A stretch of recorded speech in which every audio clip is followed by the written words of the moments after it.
Welcome back to another edition of Through the Smoke, Miami Hurricanes football and recruiting podcast here on the 24/7 Sports Network.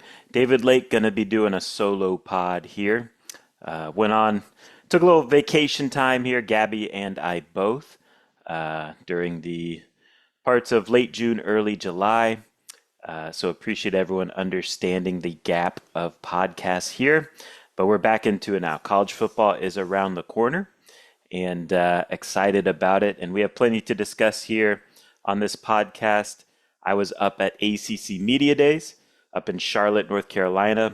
Have plenty to discuss coming out of that trip, and excited to share what I learned and just some of my observations. So we'll dive into all of that. Before we do, want to highlight our sponsors, and we'll start with Canes Connection. That, of course, is Miami's collective.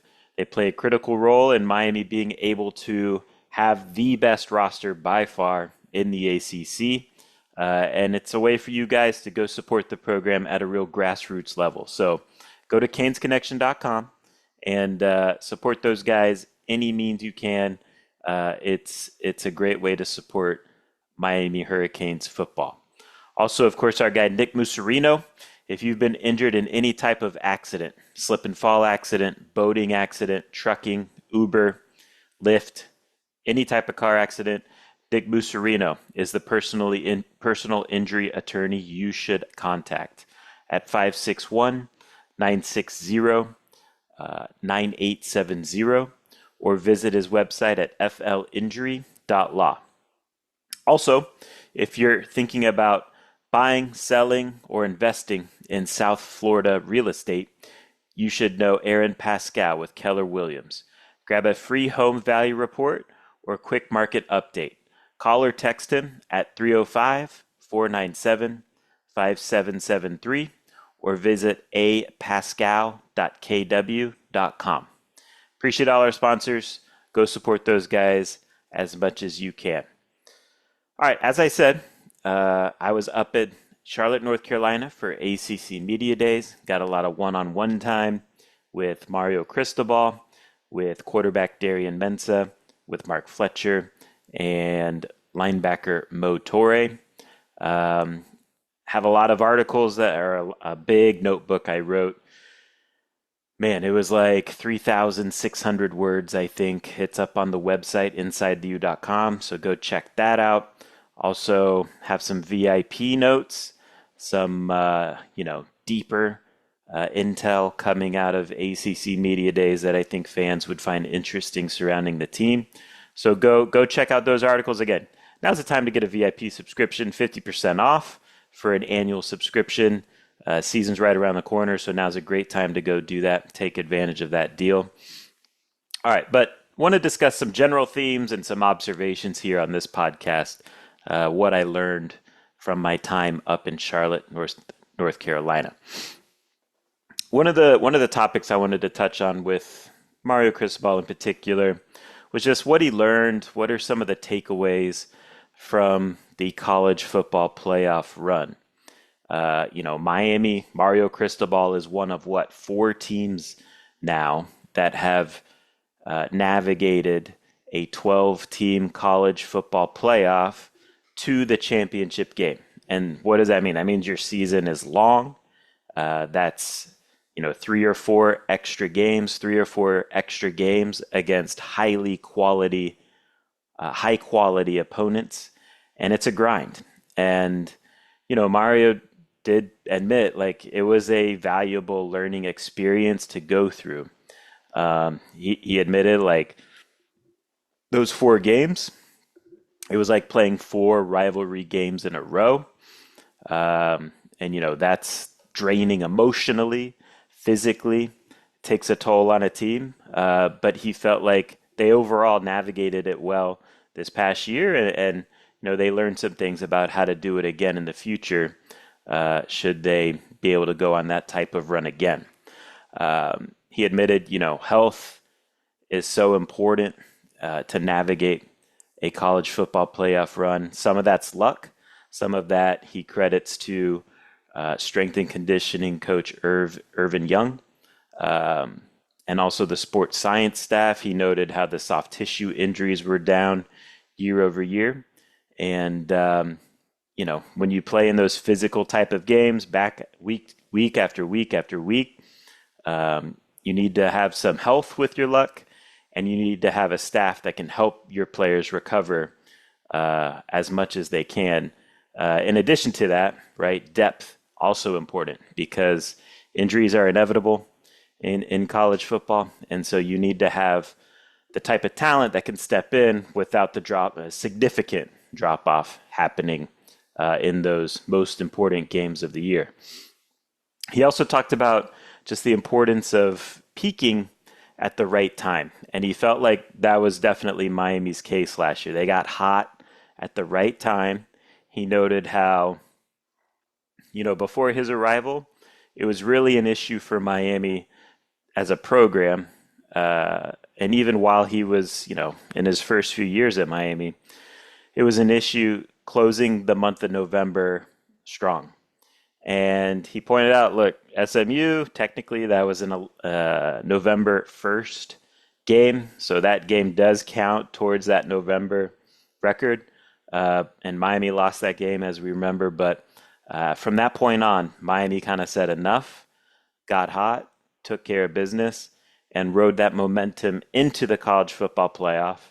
And, continued to be the hottest team in the country other than Indiana. So putting it all together as the season progresses, learning who you are as a team as the season progresses, and then being able to let that blossom in the college football playoff, I think he felt like that was an important way for the team to go on that upward trajectory at the most important time of the year. He noted, of course, the importance of trench play in the college football playoffs. The deeper you go, the more important it is to be good at the line of scrimmage. And he kind of especially feels that way. I mean, both lines of scrimmage are hugely important, but especially the offensive line. Protecting the quarterback becomes more difficult and more critical the deeper you go in the playoffs because you're just facing the best of the best front sevens that are going to challenge how your offense operates, the timing, the rhythm, the ability to hold up at the line of scrimmage. And so when you have an offensive line that just affords everything to continue to click and roll, it's a massive advantage. So, and obviously we know Miami had, top 5 offensive line in the country last year, if not the best offensive line in the country. Probably the best at protecting the quarterback. Giving Carson Beck time last year, Miami was the best at that in the country. I also think, I'm not saying this, I'm not, and look, what does this mean if you spin it forward to 2026, right? In this team, and what that means for projecting a college football playoff run, a successful season, successful college football playoff run. How do you take what you learned and apply it to the next year? And look, Mario Cristobal's he didn't say any of this to me. This is me, taking what he said, spinning it forward, because he's not built this way. Football coaches in general aren't built this way. Football coaches respect every opponent and never take any opponent lightly. But with that being said, I do think, judging by what he said to me in terms of what he learned from last year, it's going to be important for Miami, this 2026 team, to handle business early on against a lot of these opponents that are on the schedule. Again, this is me talking. Miami's 2026 regular season schedule, for the most part, is pretty favorable. And I think that's going to allow Miami to build some comfortable leads. And then, once the fourth quarter comes, once there's 10 minutes left in the game, 8 minutes left in the game, you kind of start allowing your depth to get into the game and get their feet under them, build some confidence. And I think that's going to be critically important because, again, injuries are inevitable in college football. You need to have confidence in your depth. At some point of the year, you're going to have to rely on your depth in a critical moment at a critical position that you're not expecting. And it's going to be important to get those guys in the game early on, you know, during the course of the season in an organic way when you have that lead. If those situations happen in the college football playoff run. I think back to last year when Miami had to elevate Jabari Antoine, cornerback, into the game against Ole Miss in particular, and Ole Miss was going at him. And Jabari Antoine held his own in a big way. So that situation worked out, but it's not ideal for, for a team to have to throw a highly inexperienced player in there, throw their feet into the fire, and see how they respond against one of the best teams in the country. So I think this team's depth allows for that too. I think the depth of this team is better than last year's team. So, I would expect Miami's coaching staff to feel more comfortable with inserting more of the depth. Also, the schedule last year was harder too. So last year, Miami was in a lot more dogfights in the fourth quarter. I don't know if that's necessarily going to be the case. I just hope if Miami does put themselves in a position where comfortable lead in the fourth quarter, they can start getting those guys some reps because it's going to be critical. Who knows where it's going to happen, who it's going to be, but they're going to have to lean on their depth at some point during the season. And also, if this season goes as expected during the college football playoff run.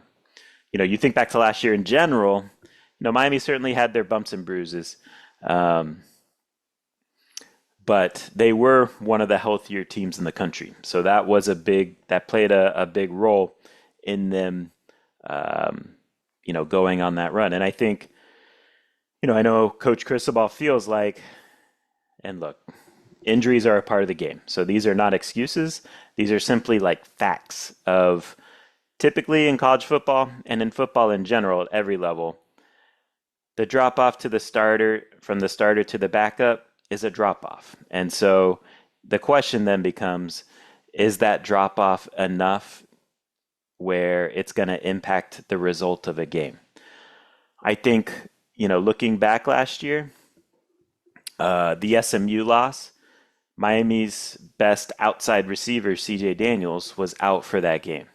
And that game was a very thin margin type of game. There was some mental errors, I think, that happened during the game that maybe we don't notice when we're just watching the game live, that some of the outside receivers, there was just issues in that SMU game that the outside receivers, kind of cost the game in that SMU game. If CJ Daniels is healthy, does that game go differently? I think it's a fair question to ask. Also, too, I think it's fair to ask, if Keontae Scott doesn't work his butt off to come back for the college football playoff, does Miami go on that type of run? Because his insertion back into the defense was critical to Miami being able to get to the national championship game. So these are just some of the ideas that as a head coach Cristobal chewed on during the offseason, some of the things he learned from that experience. Again, there's only been four coaches who have gone that distance in the college football playoff, right? So it was Ohio State, Notre Dame in year one, Miami, Indiana in year two. And, the only way you can learn how to go through that is learn how to do it is to go through it. So it's a big advantage. Miami is talented once again this year. They'll be right in the mix, and we'll see if they can do it. Now, we're talking a lot about depth. In my opinion, this is my opinion, the one position group that I am worried about, probably the most worried about from a depth perspective with this team, is linebacker. I do feel really good about Motore. We'll get into that here later. I feel good about Motore if he's healthy, right? I think he's a good player. I think he's going to produce in a big way this year. I feel after the spring, I felt much better about Chase Smith than I expected coming out of the spring. So I think those two linebackers are good, solid linebackers. Now, if Miami has to start relying heavily on whoever the third linebacker is going to be, I think that drop off is kind of significant. So, from a depth drop off from starter to the next guy situation, I'm probably most, and this is outside of quarterback, right? Every team in the country, your starting quarterback goes down, you're screwed. But outside of that, I would probably get the most tight about linebacker. If something happened to those guys. So to me, that's the position where during fall camp, hopefully we hear about some depth being developed, some of those guys taking the next step, etc. Um, Other things I touched on with Coach Cristobal while I was up there in Charlotte. The trademark, one thing that I'm curious about with this 2026 team is when you think about last year's team, the 2025 team that again got to the national championship, one drive away from winning it all. The trademark of that team was the physicality that they had both on offense with their offensive line, and then of course their defense was ultra physical.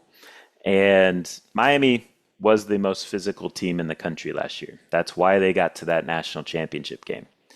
So I'm curious, like you lose players who are big physical players. I'm coming at this mainly from the defensive standpoint, but players like Ruben Bain, right? 270-pound defensive end with a nonstop motor, ultra powerful, ultra physical player. Akeem Mesidor, 260-pound defensive end, motor that doesn't stop, ultra physical player.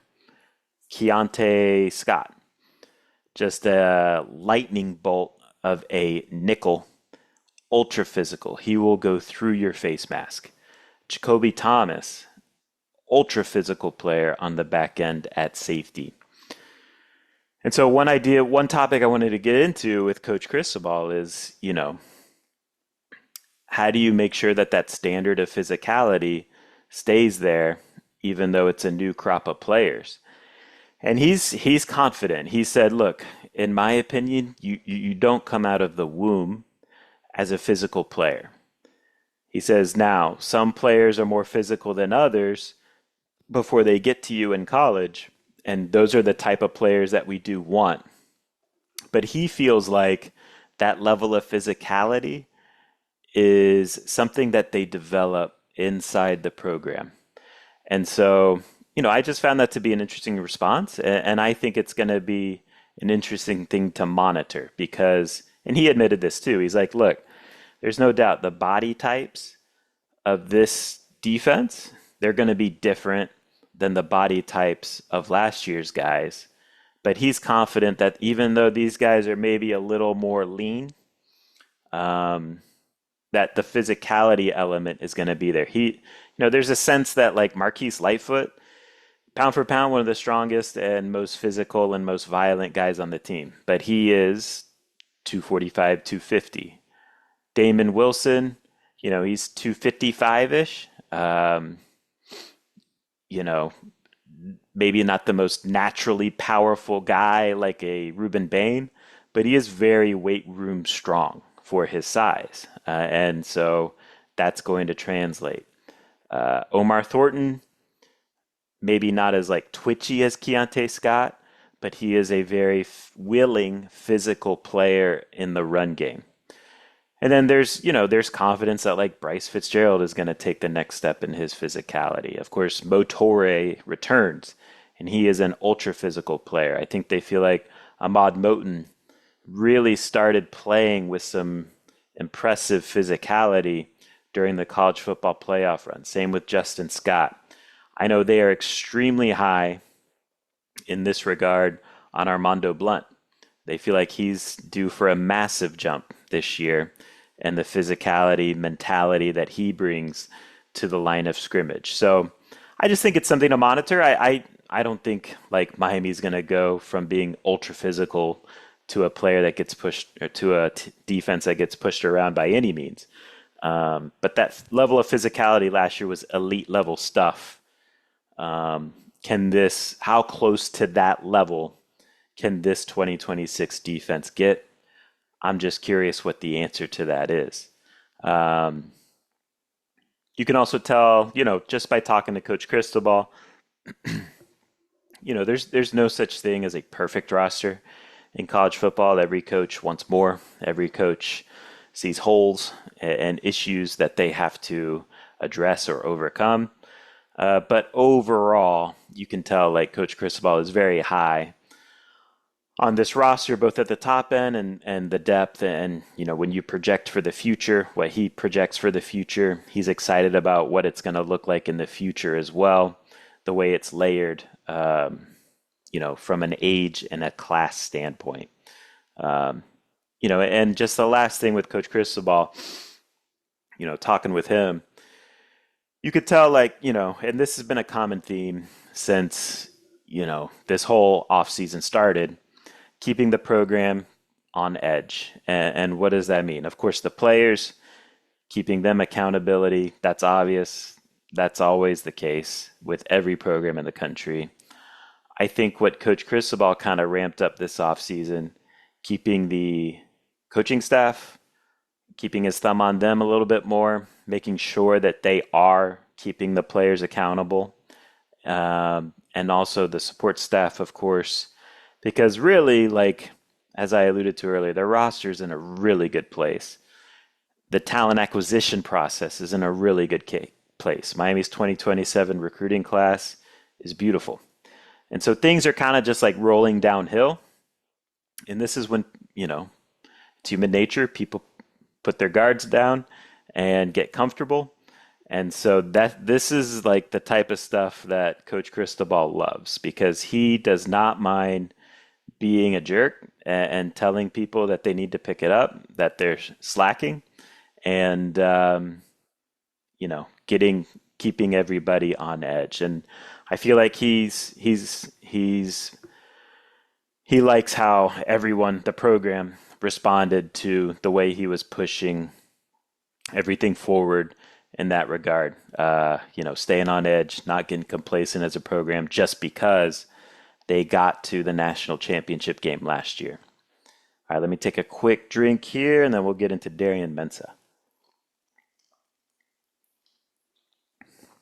All right.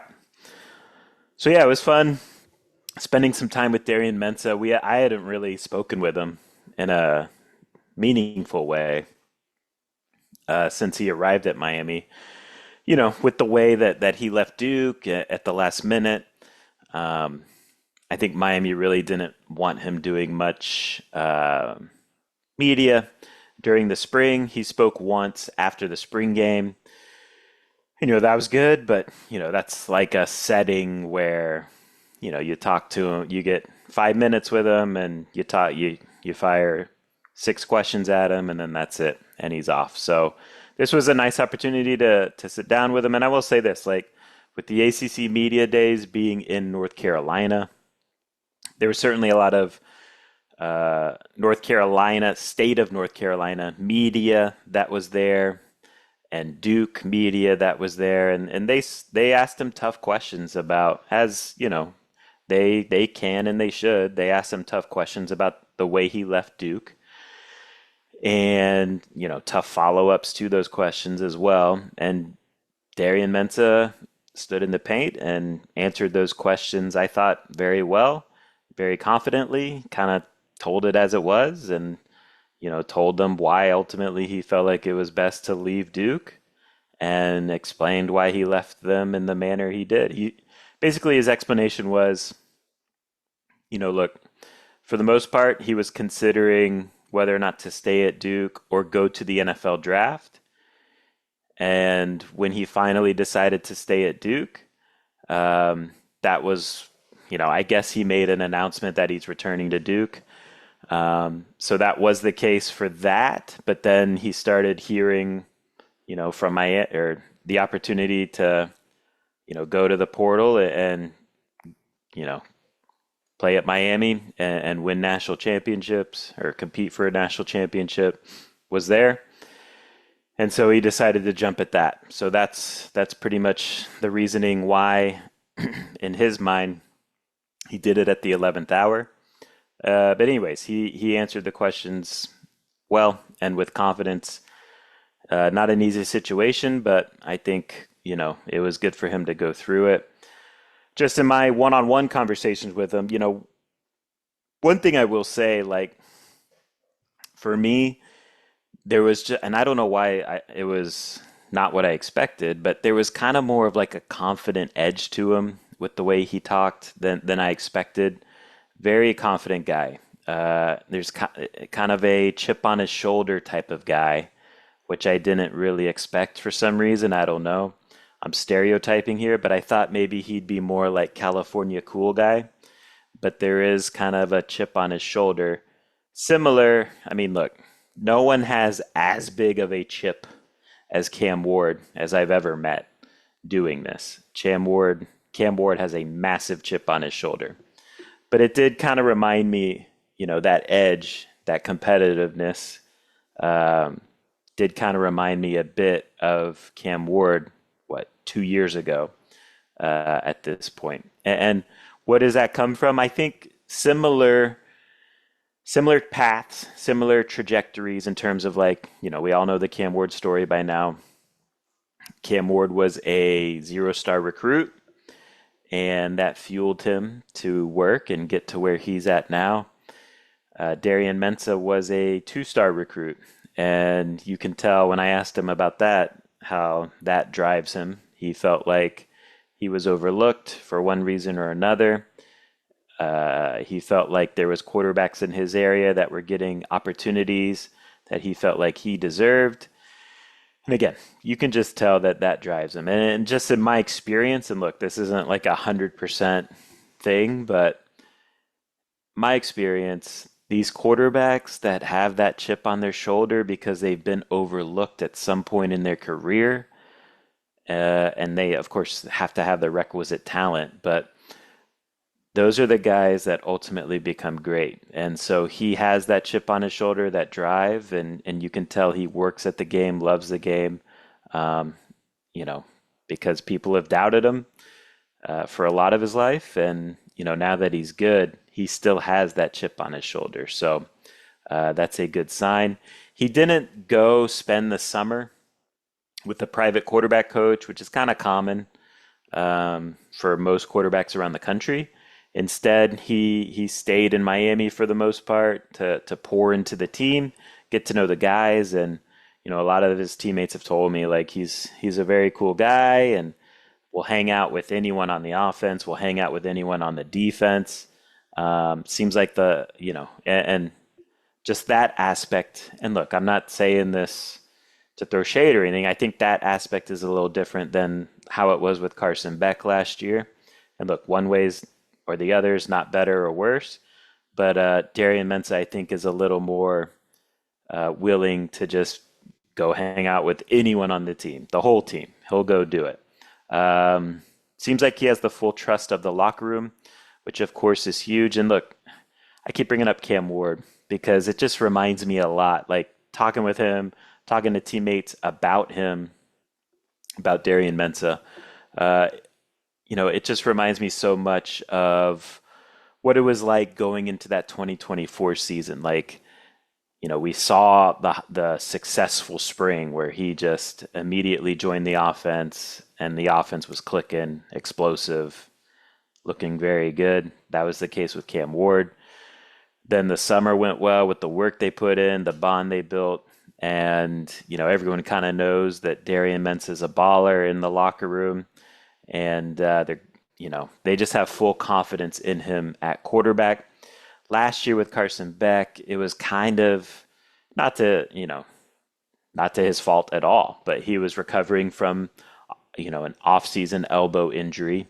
And so everything was just kind of like TBD a little bit. Like, yeah, we know what he did at Georgia, but we haven't really played with him. Like Carson really wasn't playing with, the team until fall camp. And so it was kind of, at this point last year is kind of more like a hopeful TBD, to be determined vibe um, going into fall camp. Whereas this year, it's just kind of like a confidence of like, yeah, we have a baller at quarterback and ballers everywhere else on offense, and we know we're going to be pretty good. So it's just a cool vibe like that.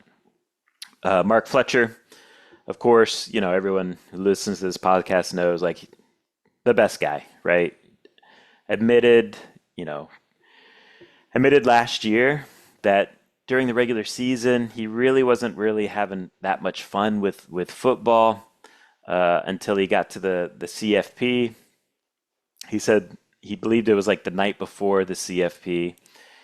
He had a conversation with his brother, and his brother was like, look, man, I can just tell, like I've watched you my whole life, and I can just tell you're not having fun out there. Just go out and start cutting it loose and go have fun. He's like, this is before the Texas A&M game. He's like, I want to see you tomorrow. Like, go pick up 5 yards and just celebrate like you scored a touchdown. Just cut it loose. Let's go. And Mark admitted, he's like, yeah, he was right because, he obviously we all know Mark Fletcher lost his father, so he was going through some mental hardships with that, understandably so. He also admitted like, some injury stuff during his career had weighed him down. Like this is his first fully healthy off season. And so going through off seasons unhealthy is always a mental drain as well. I think too, he wouldn't admit this. He wouldn't say this. I think I'm bringing this to the table. I think there's also, it's fair to point out, like at the start of the season, he was not the starting running back. It was Jordan Lyle. And so that also, just as a competitor, it weighs on you. So, we all know that Mark Fletcher took his game to a completely different level in the college football playoff. I think he'll tell you, like, he cut it loose. He felt perfectly healthy in that playoff run and has got his confidence back and started having fun. And so now he feels like he can carry that momentum into the regular season. And again, this was his first fully healthy offseason. He said he's still weighing 225, but he has lowered his body fat percentage. And he said, everyone's telling me I'm getting too skinny, but I'm still weighing 225. So he had a laugh about that. But as everyone knows, Mark Fletcher, just best guy, one of the best human beings you'll ever meet in football or in life. So definitely a guy that everyone roots for. Motore, that was a fun conversation. I really enjoyed getting to know Motore, being around him. First off, just a total dog, right? Just a guy who's totally locked in on football and, focused on going out with a bang here in his final year of eligibility. Totally self-aware guy, which makes sense because, he is in year 8 of his college career because of injuries and because, he is technically, he got that COVID year, right? So he's been playing that long. So he's in year 8. And again, he's totally self-aware. He told me, he's like, honestly, I felt like I was bad last year during the regular season. I did not like how I played during the season, but we kept winning. So, I just had to stay focused and keep scratching and clawing till it finally all started clicking for me. He said he didn't feel like himself because he was coming off his second ACL injury, I believe on his left knee. So he had his second surgery on that left knee for the ACL. And this time, the second time, they took a graft from his right patellar tendon to put in his left knee. So technically, it was a recovery that required two surgery. It was two surgeries, two recoveries in your knee, which is an intense deal, right? And so he admitted, like, look, I didn't feel like myself. And he's like, he was fully cleared, ready to go, but didn't feel fully confident cutting, pushing off, running with it. he said he could feel himself be tentative, and he hated himself for that. Um, but then he said all of that ended in the college football playoff run, and he said, when I go back and watch how I played in the college football playoff, and I compare that to how I looked at Rutgers, I can see where I'm getting back to being myself. And he said, like, I played my best game of the year against Indiana, which he did. I think he had like 11 tackles in that game. He was incredible in that Indiana game. Um, and so he's like, this offseason, me and Coach Cristobal talked, and he said, look, I just want you to get your body right. He basically bubble wrapped him for spring football. No physicality, no contact in spring football. Get your body right and be ready to go for the start of the season. So Motore has been doing a lot of yoga. He's been doing a lot of Pilates. He's been doing a lot of mobility work. He's been taking up swimming. This conversation reminded me a lot. The previous year, I had a similar conversation with Akeem Mesidor at ACC Media Days. He's a guy that battled through a lot of injuries of his own during his college career. And, going into last year, he totally changed his off-season routine with getting his body right. And it paid off in a big, big, big way during the 2026 season. So, and Mo said he definitely picked Akeem Mesidor's brain quite a bit on his routine and what worked for him.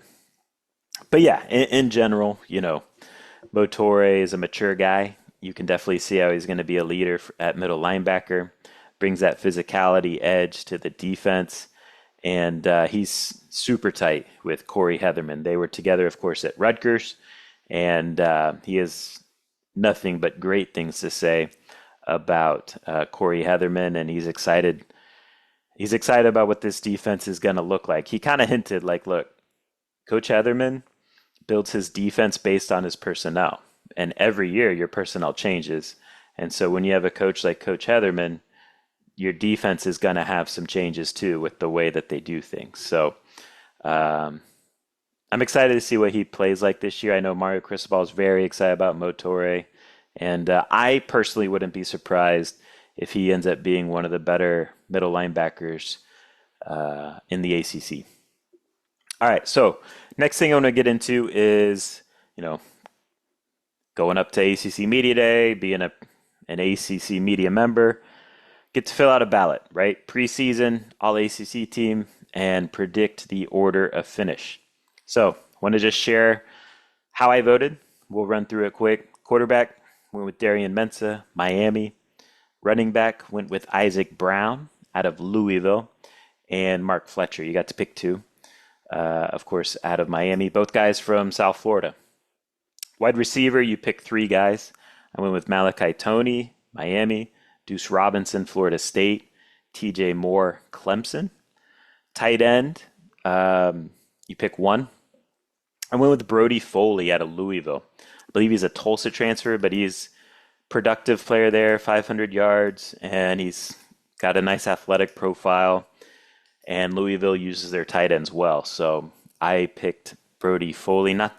Honestly, not great options at tight end in the conference this year. So Brody Foley got my vote. All-purpose back, which I guess is kind of like a gadget type of player. They had Malachi Toney as an option, so I went with him. He's a guy that catches the ball.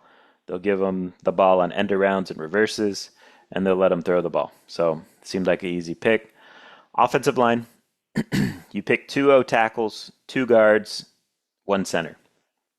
I went PJ Williams, SMU, Ethan McKinney, Georgia Tech. Offensive guard, I went with Noah Josie, Virginia. Offensive guard, Spike Sowles out of NC State. He might be playing center this year, but they had him listed at guard, so I went with that. I think he's a total stud. Played as a true freshman and played well. Center went with Josh Bates out of SMU. Defense, you picked 2 DNs, 2 D tackles. So went with Damon Wilson, Miami. At 1 DN, went with Melkart Abu Jaoudi out of North Carolina.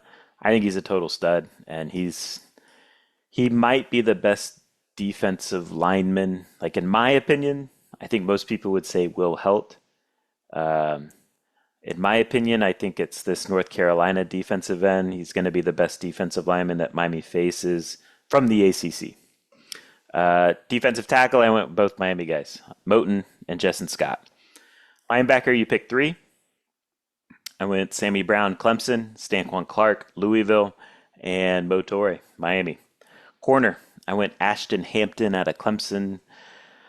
Then I went Xavier Lucas. So I was debating Xavier Lucas and OJ Frederic, and I went with Lucas just because size, also availability, more durable player.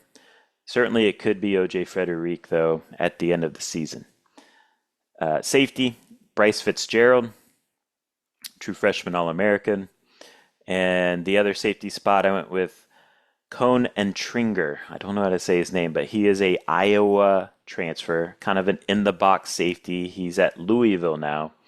6'2", 215, totally physical guy. Big-time player at safety. Place kicker, Aiden Burr out of Georgia Tech. I don't know why, but for some reason I feel like he's been there for 20 years. And then punter Cade Reynoldson out of Duke. Specialist, who's like a return man, went with Malachi Toney. Preseason player of the year, I went with Darian Mensah. I feel like that's a quarterback award in general. Thought about going with Malachi Toney just because he's such a big star, but honestly, if Malachi Toney is producing, it probably means Darian Mensah is producing at a high level too. So I went with Darian Mensah. All right. Predicted order of finish for the ACC.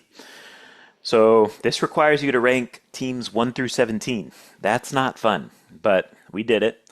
And here's how I stacked it up. Number 1, Miami.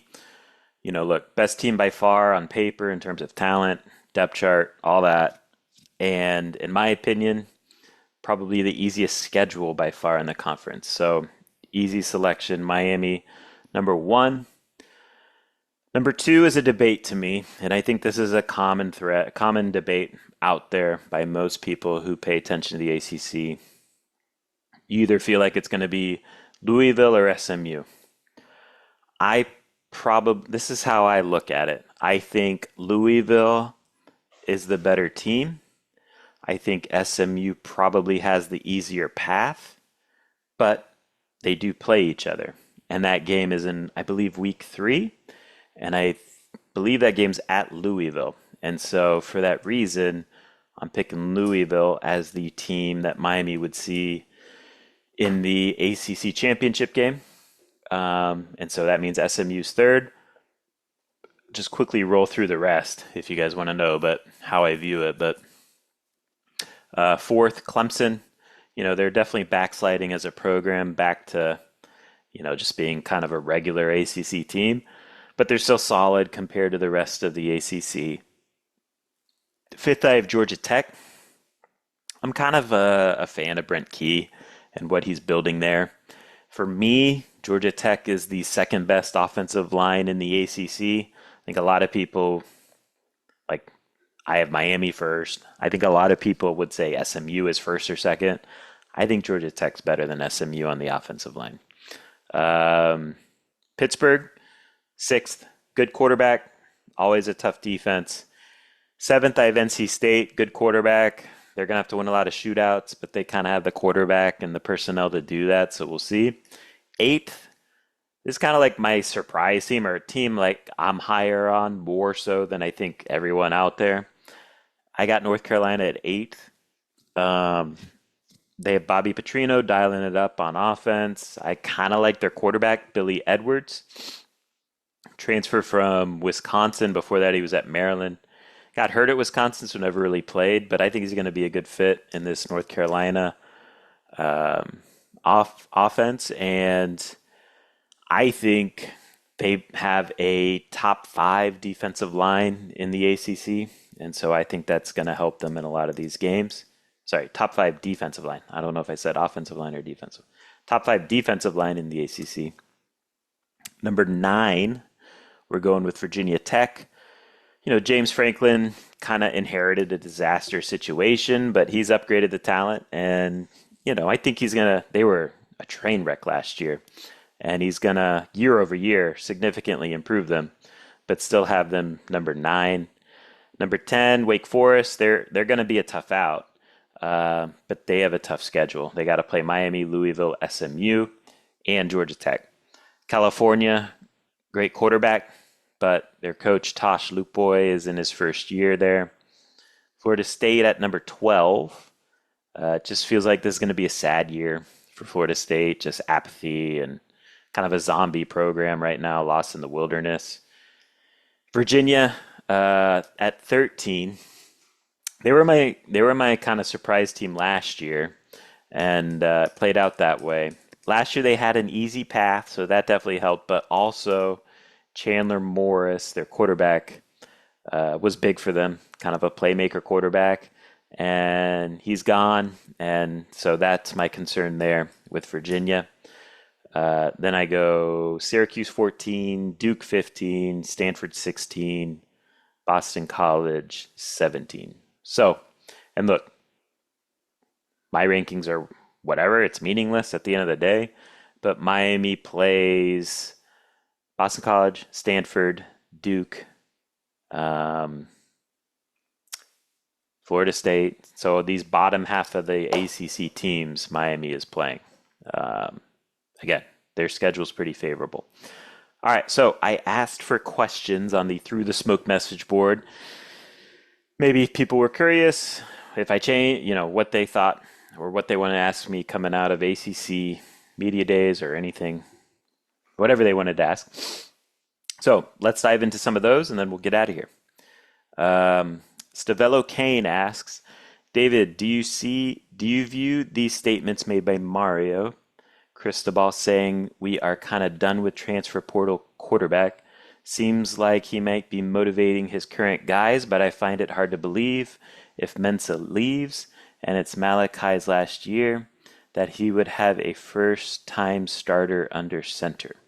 So yeah, Mario's kind of saying that. I do know, like, there's a lot of excitement about the high school players that are committed at quarterback right now.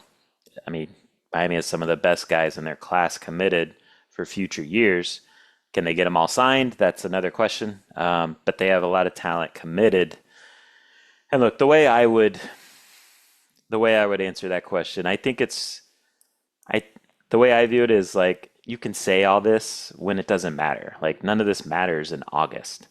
I know for me, like behind the scenes, off the record, etc., like every year I kept being told, during fall camp that they were ready to roll with Emory Williams when, whether it was Cam Ward or Carson Beck, right? After they're done, we're ready to roll with Emory Williams. And of course, that never happened. And it was never going to happen. So, I think ideally for next season, this is me talking, like ideally for Miami, Darian Mensah has to come back and, ball out again. And hopefully he can get that first round grade after starting 2 years at Miami. If he doesn't come back, I could definitely see Miami going to the portal again. That's how I would put it. Doug Agee asks, have you heard anything about uniforms for this coming season? Will they be the same as last year? Will we be getting those 2001 throwbacks that have been rumored? I mean, I haven't confirmed anything, so I'm not like reporting this, but I think there is something to the 2001 throwback rumors. Jack says, what are some of the funniest things you saw and or heard while at Media Day?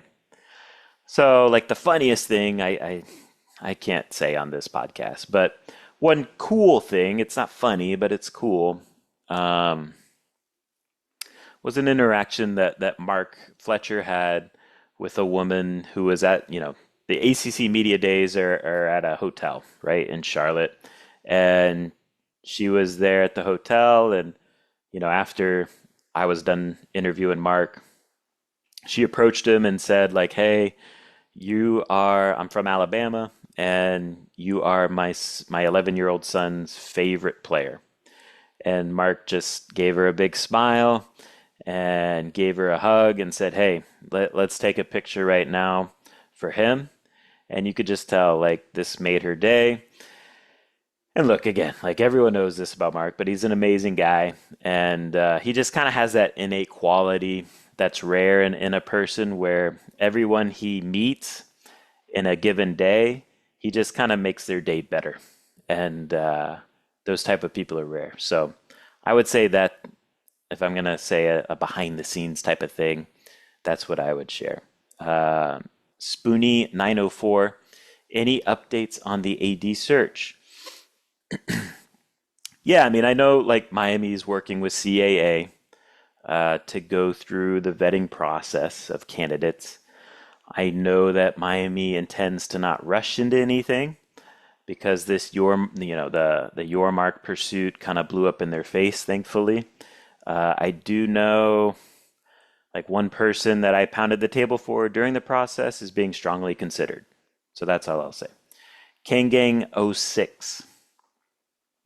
Considering the way Mensa was able to perform with Duke's offensive line last year, do you think the concern of some of our offensive line is a bit overblown, especially with it being coached by Mirabal, Cristobal, and Vidi having a voice? Um, the way I'll answer this, like, I don't know if it's necessarily being overblown, but I will tell you how I view it from my perspective, in terms of like why I think it's fair to be quote unquote concerned with the offensive line. Um, is it a new look offensive line? Yes. And in general, that makes you a little uneasy, right? Every team in the country would make you a little uneasy. Is it a talented group? Yes. So that's a good thing. Will it take some time to gel on the field? Most likely, yes. I think that's okay and that's fair to be expected. Um, do I still think this offensive line will be the best in the ACC? By the end of the year, yes. Do I think this offensive line will be able to handle a college football playoff run? This is the question to me where it's to be determined. And this is the question where it's like, okay, is this where the concern factor should set in? The college football playoff is a totally different stratosphere of talent, intensity, you know, what you're seeing on a week to week basis. And so that's where my concern lies as it relates to the offensive line. It's, the CFP and also like a team like Notre Dame, if we're talking regular season schedule. And look, if we're talking about being concerned about the offensive line, I think everything else on the offense is championship level. And so if it doesn't reach that point, why would that be? In my mind, it would be because it didn't quite come together well enough on the offensive line for Miami to go out and win 3 or 4 college football playoff games. And so, look, we just don't, I'm not saying that can't happen. I'm not saying it will happen, but we just don't know yet. And we won't really know, in my opinion. Like, we'll have a barometer on that after that Notre Dame game. And so I think there's going to be ups and downs, during the first 2 months of the season with the offensive line, which I think is fine. Like, they got to figure it out and they got to find their best 5. I personally think they have the bodies and the talent to put together a really good offensive line by, December, which is when the college football playoff is. So I think they will figure it out. But they got to go do it. And so to me, that's where the quote unquote concern for the offensive line lies. Like, is it going to be good enough to navigate a college football playoff? We'll see. Paul Erickson asks, outside of Mario, who are 2 or 3 other coaches that impress you in this setting as leaders? Um, I assume he means like at the ACC media days. Look, I'll admit, like Dabo Sweeney definitely has a presence to him. He's impressive to be around. at these settings. And, besides that, it's just kind of cookie cutter, like what we've seen before. So to me, like the most impressive coaches at these, I like Rhett Lashley, I guess, a little bit too. He definitely has a presence to him. Jeff Brom, just kind of like a straight shooter type, and I respect that. Outside of that, you know, Bill Belichick's shtick, I think he's a great coach, but his shtick doesn't do much for me. And yeah, Paul Erickson, who do you expect to emerge as the third linebacker? That's a good question. Uh,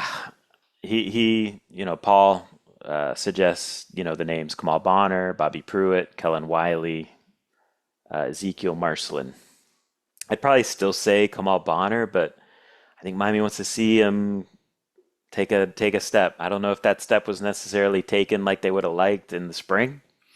And so I think there's a hope someone emerges a little bit more. I think Bobby Pruitt is intriguing, but the body type is just tough. Like, you know, the body type's tough. And Kellen Wiley, I think he's really good at like blitzing. So he's good in that role, but like playing every down as a linebacker, there's still stuff to work on there. I think Ezekiel Marcelin is physical. I think, he'll come downhill and hit you, but there's also some physical limitations to him as well.